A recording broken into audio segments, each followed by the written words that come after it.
Welcome to another masterpiece of mayhem, Cunning Criminals. We will cover Hatton Garden safe deposit burglary.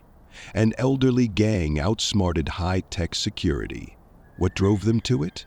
Today, we're diving into a story that proves age is just a number when it comes to pulling off the perfect crime. Easter weekend 2015. While London's Diamond District slept, a group of elderly men, their average age pushing 70, were about to execute the largest burglary in English history. This isn't a Hollywood script. This is the incredible true story of the Hatton Garden heist. Picture this: a group of men, old enough to be your grandfathers, carrying out a heist so audacious it would make professional thieves blush. Their target? The Hatton Garden Safe Deposit Box Company, the beating heart of London's Diamond District and home to nearly 1,000 safe deposit boxes filled with over 200 million jewels, gold, and cash. But this isn't just a story about a robbery. This is a tale about experience trumping youth, about decades of criminal expertise combining for one last spectacular job. These weren't your typical pensioners playing bingo. These were career criminals with over 200 years of combined experience. Meet our cast of characters. Brian Reader, 76 years old, known in London's criminal underworld as the Master. Terry Perkins, 67, a diabetic with a history of spectacular heists. Danny Jones, 60, a fitness fanatic who could still climb like a monkey. John Kenny Collins, 75, the lookout man who'd been in the game longer than most cops had been alive. And the mysterious Basil, the only member of the gang who is under 60, and the only one who is never caught. Their plan was brilliant in its simplicity, yet demanded physical prowess that would challenge men half their age. Over the 4-day Easter weekend, when the district would be at its quietest, they would break into the basement vault, drill through a concrete wall, and empty as many safety deposit boxes as possible. But here's where it gets interesting. These men weren't just elderly, they were proper old-school criminals. No guns, no violence, no hostages. Months they studied the building's layout. They acquired blueprints, learned guard rotations, and most importantly, they waited.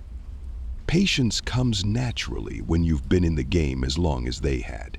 They knew that rushing leads to mistakes, and at their age, they couldn't afford mistakes. On Thursday, April 2, 2015, the plan was set in motion. The gang arrived in a white van dressed as workmen, a disguise that, given their age, seemed perfectly natural. Who would question a group of elderly maintenance men? Their tools weren't hidden, they carried them openly, including industrial drills and diamond-tipped bits capable of cutting through concrete. They entered through a fire escape and disabled the elevator, ensuring no one could accidentally descend to the basement. Then they rappelled down the elevator shaft. Yes, you heard that right. Men in their 60s and 70s climbing down ropes like commandos. Their age hadn't diminished their skills. If anything, it had honed them. The vault itself was their biggest challenge. 2 meters of reinforced concrete stood between them and their prize. But here's where experience truly showed its worth. They knew exactly where to drill, not at the vault door itself, but at its weakest point, the wall beside it. Using a Hilti DD350 drill, the same kind used in construction, they began their work. The noise was tremendous, but timing was on their side. The long Easter weekend meant the district was deserted. For hours, they took turns drilling through the concrete, their aged muscles straining against the vibrating machine. But then disaster struck. The drill broke down. Lesser criminals might have panicked, might have abandoned the job. Not these veterans. They calmly packed up and left. Yes, left. only to return the next day with new equipment. This wasn't impatience, this was experience. They knew that rushing to finish with faulty tools would only lead to failure. When they returned on Friday with a new drill, their persistence paid off. They finally broke through the vault wall, creating a hole just large enough for a man to squeeze through. And squeeze through they did. These elderly men, crawling on hands and knees into one of the most secure vaults in London. What they found inside was beyond their wildest dreams. Row after row of safety deposit boxes, each potentially containing a fortune in jewels, gold, and cash. For the next several hours, they systematically worked through the vault, breaking open 73 boxes in total. Their haul? An estimated PS 14 million in jewels, gold, and cash. But here's the kicker. They only took items that couldn't be traced. No marked bills, no traceable bonds, just precious stones, gold, and unmarked cash. This wasn't just a robbery. It was a masterclass in criminal selectivity. The gang made multiple trips in and out of the vault, carrying their loot in wheelie bins and bags. They were so confident they even took breaks, sitting on plastic chairs they'd brought along, eating snacks and drinking water. One of them even took a nap. This wasn't the frenzied rush of young thieves. This was the measured pace of experienced criminals who knew exactly what they were doing. The robbery wasn't discovered until Tuesday morning, when workers returned after the Easter break. The scene they found was extraordinary. The vault, which had been considered impregnable, had been breached not by high-tech equipment or explosives, but by old men with drills and determination. The police were baffled. The security cameras had caught images of the men, but their disguises were perfect. They moved with the confidence of workmen, not thieves. They carried their tools openly. They even waved at passing cameras. This wasn't just audacity. This was expertise. But as with many perfect crimes, it was the aftermath that undid them. Despite their experience, despite their careful planning, they made one crucial mistake. They got greedy. Instead of laying low with their millions, they started planning another job. They met to discuss dividing the spoils, not realizing that the police were already closing in. The investigation that followed was one of the largest in London's history.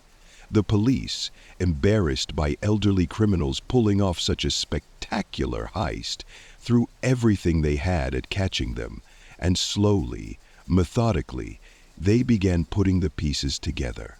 The breakthrough came from an unexpected source, Brian Reeder's own vanity. The master had taken a bus to the heist, using his senior citizen's travel pass. In an age of digital surveillance, this tiny detail led police right to his door. One by one, the gang members were arrested. When the police raided their homes, what they found was almost comical. Millions in jewels hidden in cemetery plots, gold bars stashed in toilets, cash stuffed in plastic containers. These men, who had pulled off such a sophisticated heist, had resorted to hiding their loot like children hiding candy.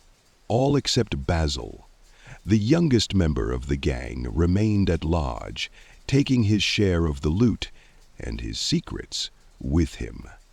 For years, his identity remained a mystery, adding an extra layer of intrigue to an already extraordinary tale. The trial that followed captivated Britain. The sight of these elderly men in the dock, some needing hearing aids to follow proceedings, others requiring regular medical attention, was extraordinary. But what really caught the public's imagination was their demeanor. They showed no remorse. If anything, they seemed proud. This was their last hurrah, their final spectacular job. The sentences were severe. Terry Perkins and Brian Reeder got 7 years each. John Collins received 7 years as well. Danny Jones got 7 years too. But to them, it almost seemed worth it. They had pulled off the biggest burglary in English history.